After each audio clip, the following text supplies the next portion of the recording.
Today I will be showing you how to install a blower motor fan on a 2007, 2013 GMC Yukon Tahoe.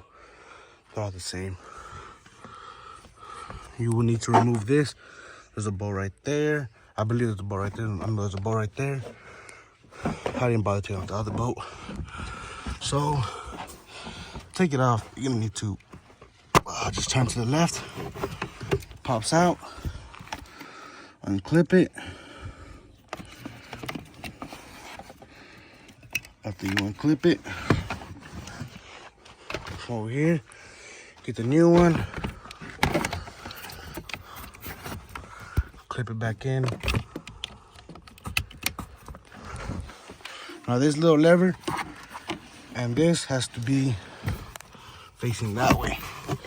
And this little lever, the little piece right here needs to go right in between that right there. What I'm zooming into. That part and that part. Kind of hard doing this one-handed, but pretty much make sure everything's lined up, sealed, and then turn to the right. And there she is. The AC did not work before this. Now we're going to test it. See? Yeah. There it is. Damn! Just like that, you have AC now.